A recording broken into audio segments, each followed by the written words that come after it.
So good afternoon, everyone, and thanks for joining today. My name's James Nutt, and I'm Head of Lab Operations at Cansford Labs. Today's session is something that we see time and time again in family law cases. How is the choice of test can completely change the outcome of a case? When it comes to a drug and alcohol testing case, it's not just about getting a result. It's about understanding what that result actually tells you, and crucially, what it doesn't. In family law cases, the stakes are incredibly high. It could be for child safety, contact arrangements, or credibility evidence. And what we aim to do as a laboratory is to support you in making decisions that are robust, defensible, and based on the full picture and just not a snapshot. So to briefly introduce our company, we're Cansford Labs, who specialise in drug and alcohol testing. We have our own laboratory, which is based in Cardiff, South Wales. And the background to our company is that we were started by two individuals who brought hair testing into the UK. Since then, we've worked extensively within family law, child protection, and also court testing. And what sets us apart is not just the testing that we offer in-house, but it's how we interpret and communicate those results. It's very easy for a lab to just report numbers, but we try to set ourselves apart. And what that means is that we understand uniquelarity. So what does it mean in practice? Does it support or perhaps contradict an individual's account? And also how reliable is the conclusion? So what weight of evidence can be put on the outcome of the tests? And this is where our expertise comes in. Many of the team have worked in hair testing for 10, 15, 20 years.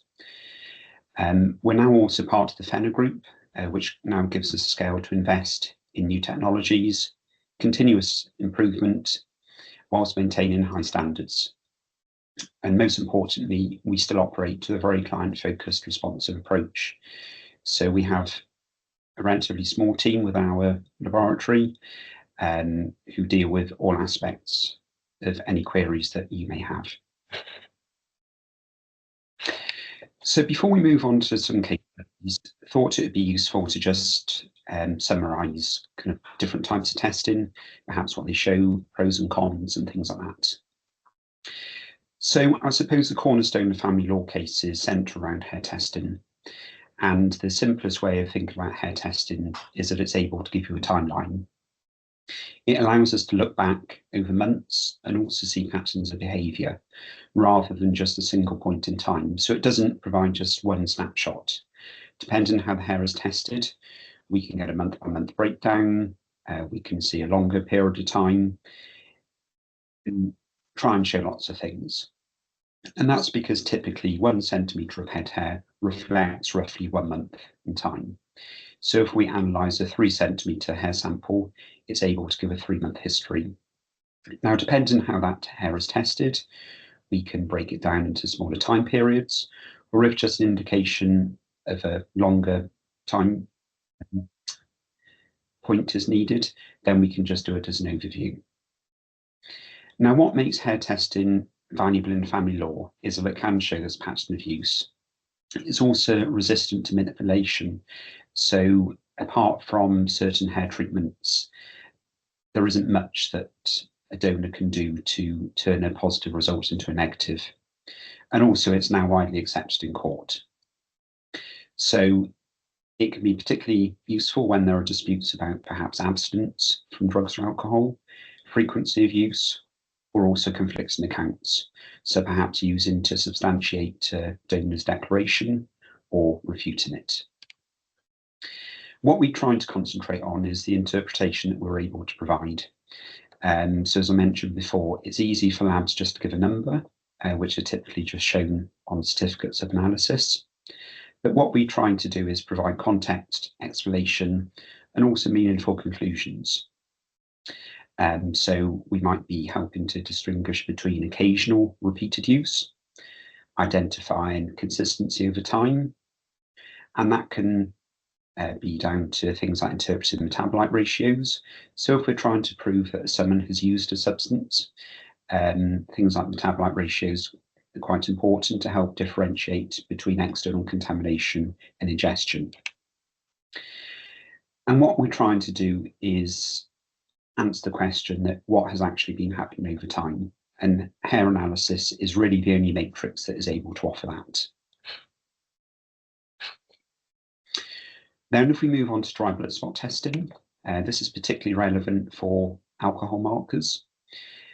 So primarily we look for PEth, which looks at alcohol consumption over the past month. And more recently, we look at ETG in dry blood spot samples. But this only shows very recent intake, so perhaps a couple of days. Dry blood spot testing almost sits in the middle between short-term and long-term markers. So it's quite good to combine it with hair testing, which shows a longer time period, and perhaps even things like breathalyzer to show a much shorter window of time for alcohol. But PEth in particular is kind of risen in popularity over the past 3 to 5 years, and it's particularly useful in monitoring compliance, assessing recent changes in behaviour, and also support an abstinence programme. So even nowadays, things like liver transplant, if someone has to abstain from alcohol, PEth is now the method of choice for doing that. But the important thing to remember is something that we try to strongly emphasise is that one test isn't or shouldn't be interpreted in isolation. So the PEth result may show a recent reduction, but it doesn't necessarily reflect long-term behaviour.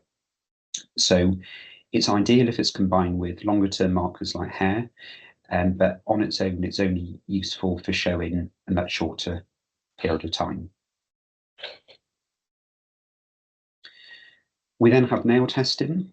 I suppose nail testing is often seen as a secondary option, but it can actually be incredibly valuable in certain circumstances. So nails, like hair, provide a retrospective window.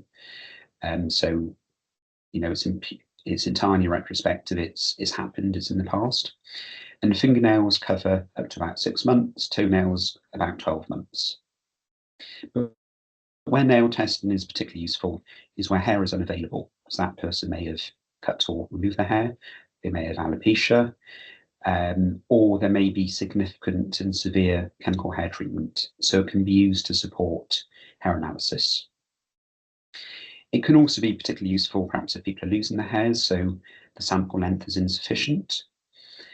But the main difference between hair and nail is that nail are less precise for timing, so they're only able to provide an overview of time. But like hair, nails are quite difficult to adulterate. They're easy to collect, they're just clip-ins, and also they're relatively resistant to external contamination. So if clients do approach us with a particular scenario, perhaps their client doesn't have hair, then nail is something that we quite often would suggest. We then have urine testing. Now, urine testing is probably one of the most commonly understood methods, as it's been around for so long, but it's also probably one of the most misunderstood. So it's ideal for detecting recent use, typically 3 to 5 days, but it's very limited in terms of pattern, frequency, and longer-term behaviour.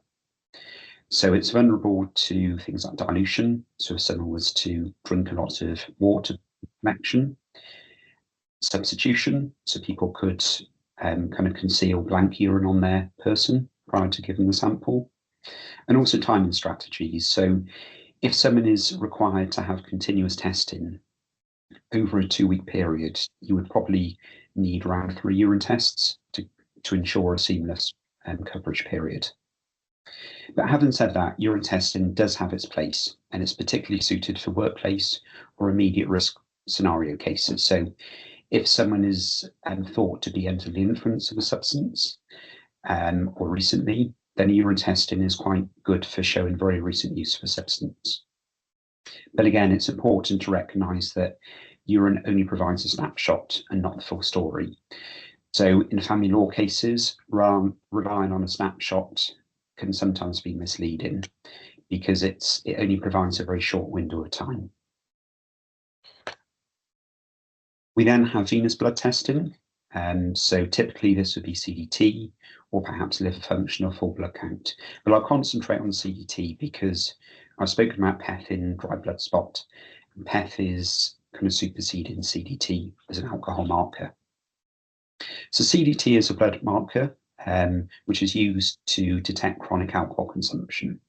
So it's not as sensitive or specific to alcohol as PEth, but CDT has been used for a number of years, but that is now changing.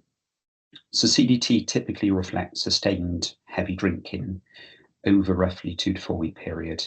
So it has to be at quite a high level. The main limitation of CDT is that it doesn't detect occasional or binge drinking, whereas PEth can.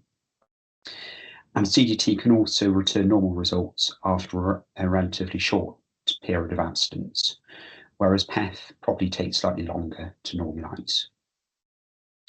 So again, this comes back to the same principle really, that a single marker doesn't really answer the full question. CDT is typically used as part of a broader testing strategy, but it's never really used as a standalone conclusion. So it might be used in combination with liver function.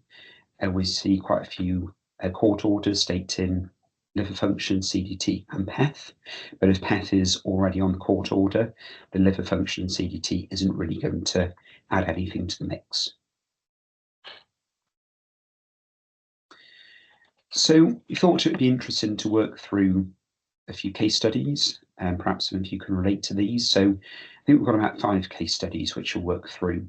If you do have any questions about any of the content we've already done or any of the case studies, I'll take some question and answers at the end. So the first case study we have kind of brings to life a real world style example.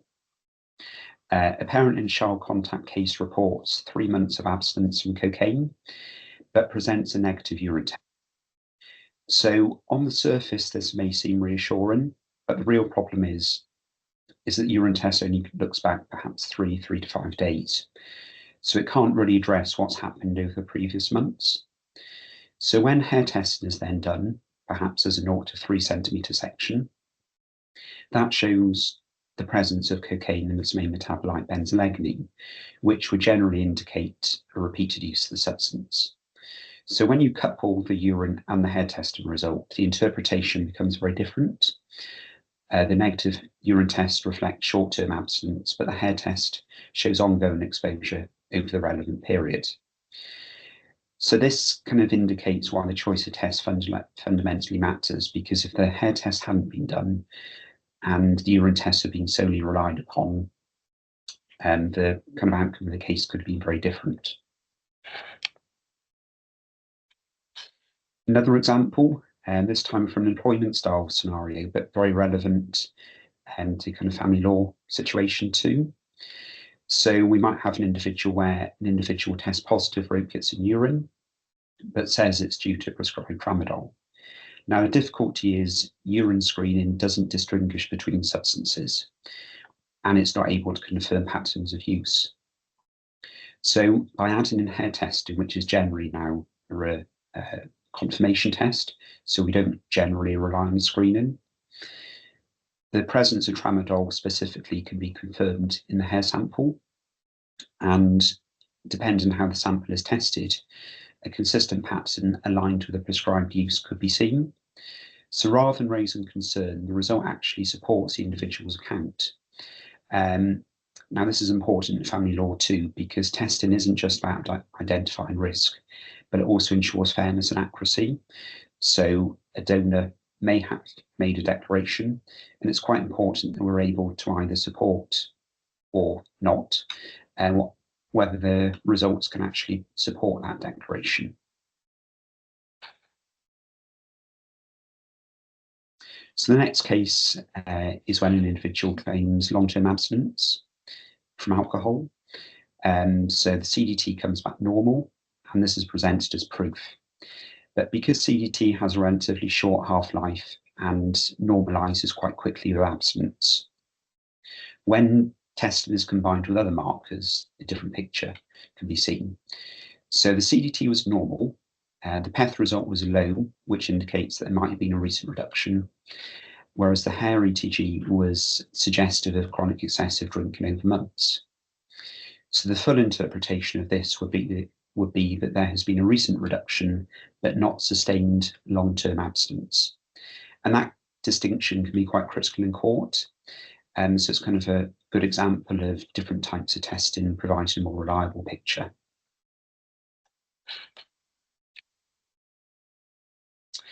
And then finally, we have a case involving suspected drugging, spiking.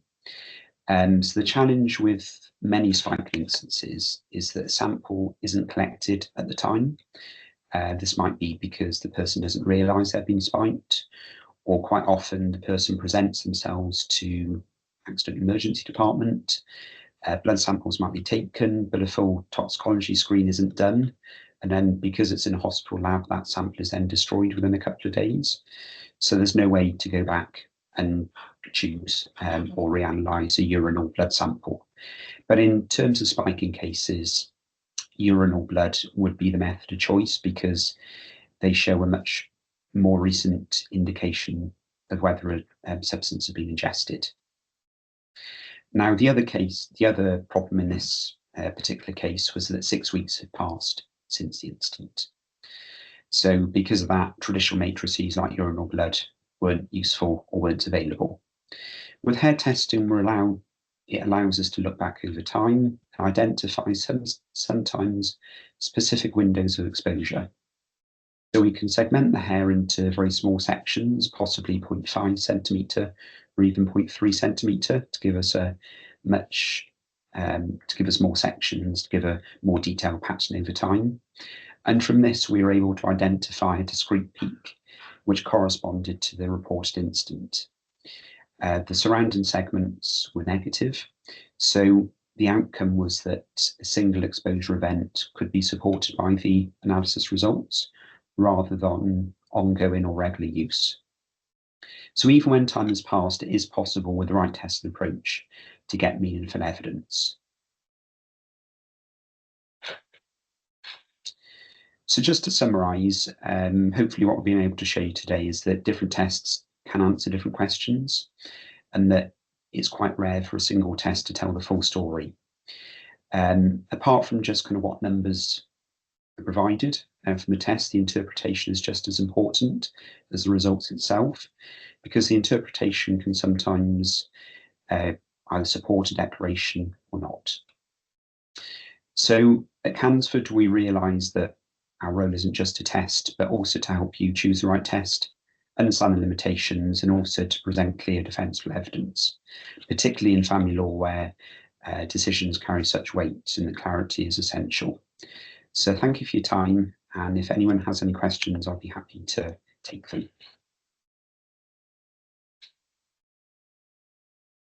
I'll just see if we've got any questions coming through yet.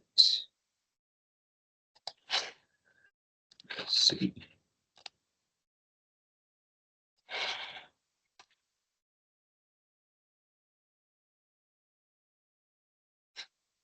Okay, yeah, so we have got some questions.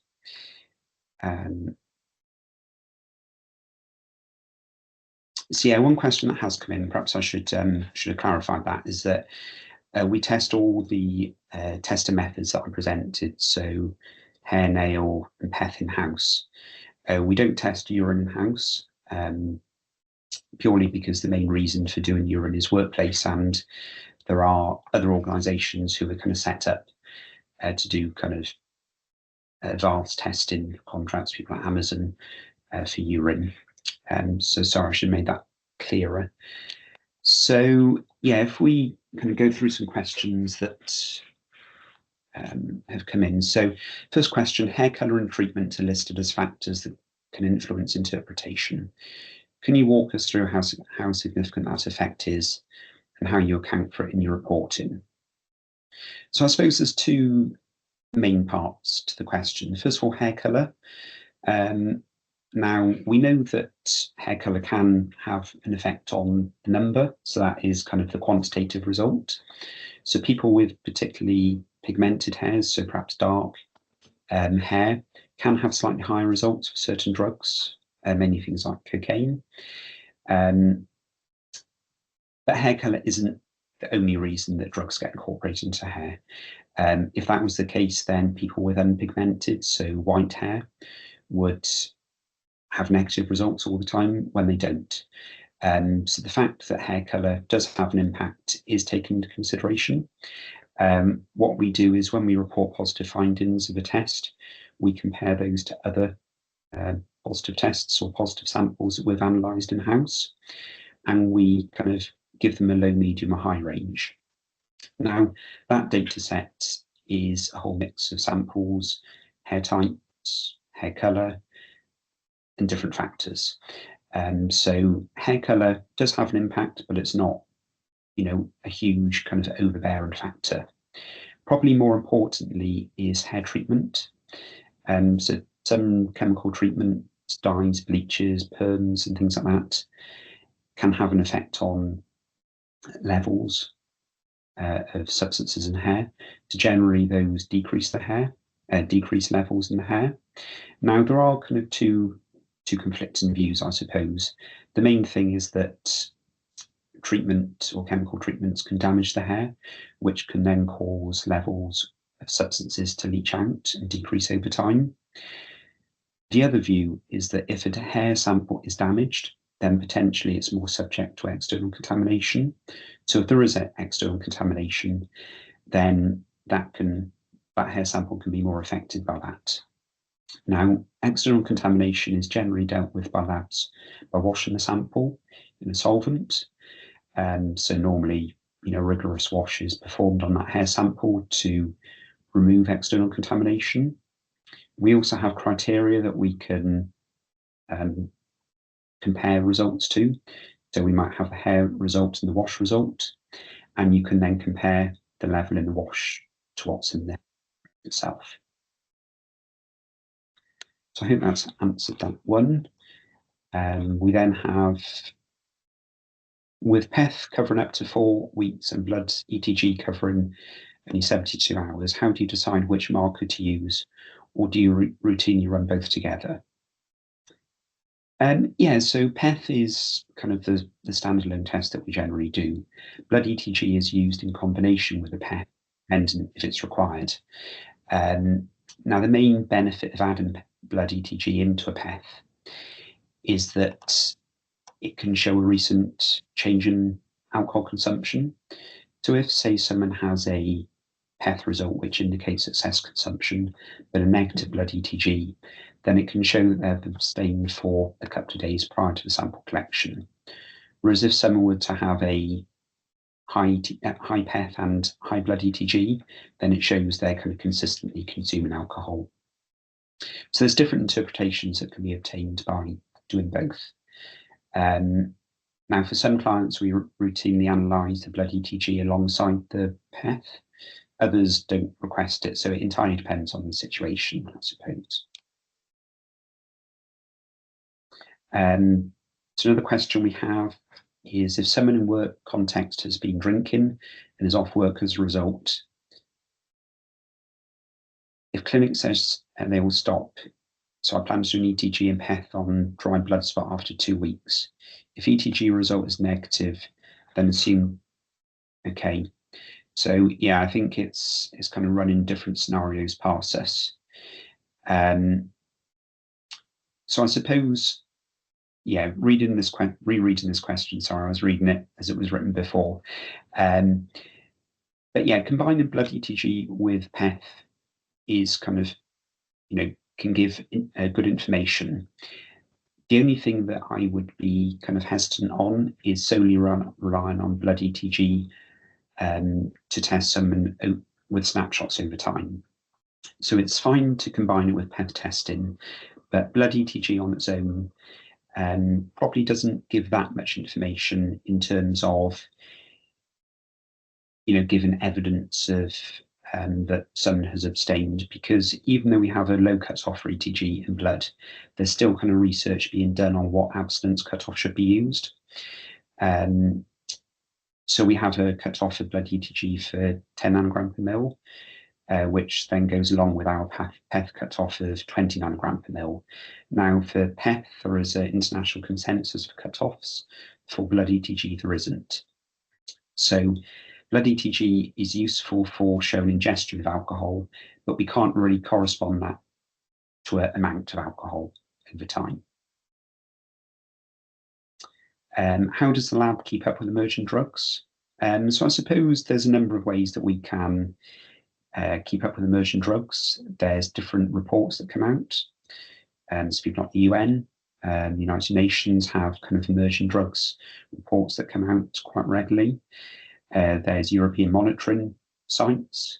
And there's also information that comes out from different organisations, even within the UK. So things like wastewater testing. So that's where wastewater is tested for drugs. There are also projects, so perhaps when there's big events on in London, public toilets are placed in strategic places and samples of those are taken, the waste, samples of waste are taken and tested to see kind of what drugs are in circulation at this time. Now, from a lab's perspective, emerging drugs are quite difficult to keep up to date with. And the main reason for that is because in order to kind of develop a test which would stand up in court, we generally need to obtain reference material. So those are reference standards of the substance that we want to test for. Now, the lead time of those can be from perhaps 3 to 4 weeks up to 3 to 4 months. And it can also take producers or providers to, it can take them some time to develop those reference standards. So even when a new substance, comes onto the streets in the UK, we might not be able to obtain that reference material for 40, which can then lead to its own problems because by that time the formulation of the substance might have changed, and then it wouldn't be picked up by the testing.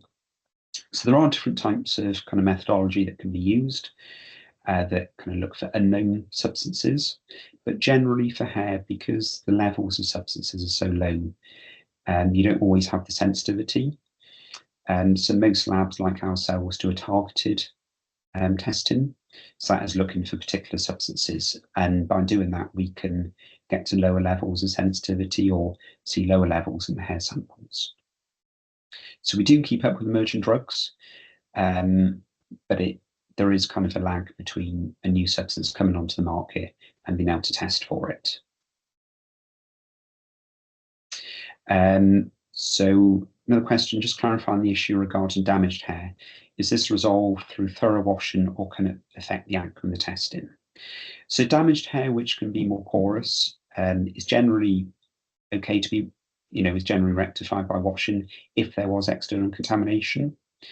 I suppose there's always caveats put on results in damaged hair because whilst it may be more susceptible to external contamination, it's also more susceptible to false negatives. So say you have a sample where cocaine was in an untreated sample was just over cut off or just a low level. If it was in a damaged hair sample, you would expect that result to be lower. So it then may drop down below the level sensitivity of the method. So yes, washing does help, but probably in the bigger scheme of things, there's more to worry about with damaged hair than kind of external contamination.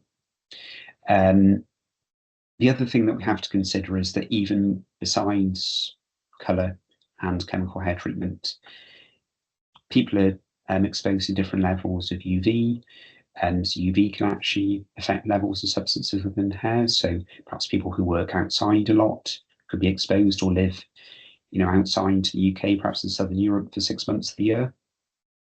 We then have things like ETG. So if you're looking for hair alcohol markers, if someone is a competitive swimmer or spends a lot of time in the water, then there's a possibility for those levels of ETG to be decreased. So chemical hair treatment and colour are two factors, but there's a whole host of different factors that we have to consider too.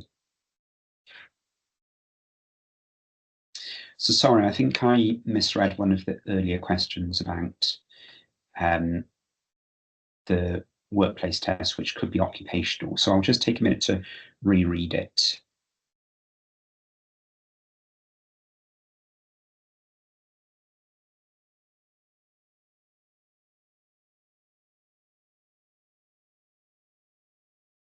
Okay, so the question basically is that centres around someone had been consuming up to 2 weeks prior to the test, and because the PEth is still likely to be raised, whether blood ETG could add kind of useful evidence to that. So in that case, it could. The other thing to consider is that whether you have a PEth comes as a benchmark, so perhaps when that person was consuming alcohol. So even if you had, say, a PEth result from a month before, you could kind of see where the benchmark is when that person was consuming alcohol. Now, we know that the half-life of PEth varies, typically perhaps 6 to 8 days. Some people are slightly longer, some people slightly shorter. So that's to say that every perhaps 6 days, the level of PEth will decrease. So if you've got a period of 2 weeks, you've probably gone through 2 half-lives. So even if that person was perhaps excessively consuming alcohol, and their result was perhaps 259 gram per mil, after 2 half-lives, well, after 1 half-life, you would expect it to be about 120, and then after 2 half-lives, 60 to 70 nanogram per mil. So it's approximate, but you would expect that result to fall below the 200 nanogram per mil cutoff after 2 weeks.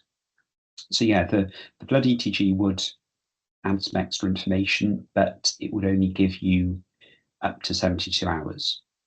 So it may well be that that person stated they could stop consuming after 2 weeks, but in fact has been drinking up to perhaps 5 days before, and they could potentially still have a negative blood ETG, but the raised PEth might still be down to more recent drinking than they're declaring.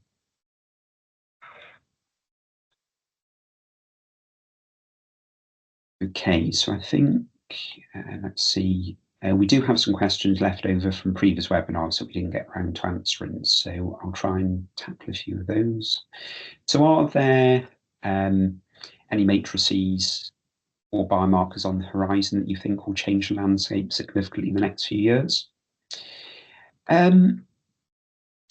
Yeah, there's bound to be different biomarkers, particularly. You know that for PEth, there's different biomarkers.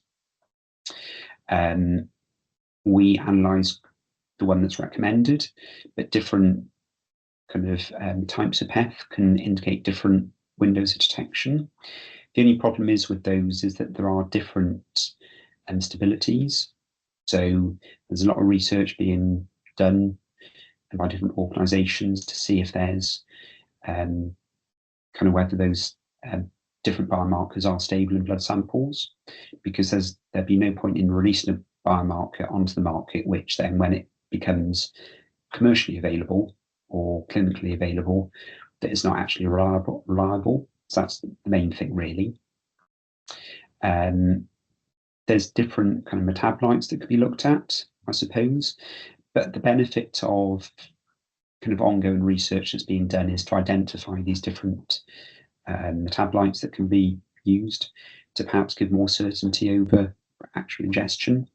So, for example, cocaine, there's different cocaine metabolites occurring, so hydroxycocaine, hydroxybenzylamines, which can be looked at. But I suppose the trade-off with some of them is that you only generally find them present in very positive samples. So if too much emphasis is put on certain metabolites, then it can actually be a bit misleading. Different matrices, we are seeing different matrices. So things like, I suppose, things like sweat patch testing is now commercially available. There are some, kind of drawbacks with some of these types of testing. And the main reason for that is the organisations sign exclusivity agreements. So from kind of a client's perspective, it goes against everything drug and alcohol testing is about. So drug and alcohol testing is supposed to be fair for the donor, so the person who's having the test done. And that is that, first of all, a split sample or a B sample should be available in case that person wants to challenge a result. Now, if there is a product which has an exclusivity agreement, repeat testing by an independent lab or independent organisation isn't available. So while some of these types of testing can be useful, you just got to be a bit cautious really about the availability of that testing, and also how many kind of organisations can offer that type of testing, because essentially there is no competition. So in terms of price points, they could be quite raised, and also in terms of reliability, you don't know if one organisation is particularly reliable, because there's only one supplier. So I think one question's actually been answered in a chat, but things like dry blood spot testing, do you mean a finger prick type test? So yeah, dry blood spot testing is typically a finger prick type test. And effectively what's happened is that a finger is pricked with lance. So first of all, the hand is cleaned. So to encourage good blood flow, and the hand can be washed in warm water. We then use a disinfectant wipe to basically clean that finger. A lance is then used to produce a blood sample, similar to what's used for kind of diabetes blood glucose monitoring. That's then presented onto a blood collection device, and the DBS, or dry blood spot, is then formed and then sent back to the lab for analysis. So yeah, PEth is typically done via dry blood spot. It can be done via venous testing. The only trouble is with venous blood testing, is that if that person does have ethanol in their blood at the time of collection, PEth can actually be formed in that sample on its way to the lab. So that's why dry blood spot testing is kind of the favoured choice.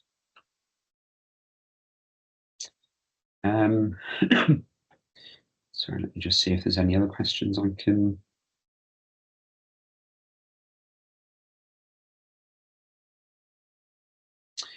So one question I think's been sent in. So tramadol case is a great example of hair testing vindicating someone. Have you seen cases go the other way where hair testing revealed undisclosed use that a urine screen missed entirely? Yeah. So tramadol is probably the main one for that, and that is because it's not typically part of an opiates panel. So tramadol is kind of classed as an opioid, so it's a synthetic opiate. And I don't know, probably about 10 years or so ago, we was involved in a case, and a mother had been administering tramadol to her children. The youngest was, I think, 6 to 8 months old. So she'd been crushing tramadol into milk, into a bottle, administering the child the milk laced with tramadol. So of course the child was very drowsy. They weren't really with it most of the time. And what happened was that social services had obtained a urine sample because the child was hospitalised because of her kind of drowsy behaviour. And the sample had been sent for a standard tox screen, and it was negative. So there was nothing that showed up. The sample was then referred to another lab. So it was actually sent to the lab in a local hospital here to Llandoch. And in the meantime, because the turnaround time was quite long, social services ordered hair testing to be done. So we did hair tests for, I think, probably 9-drug panel.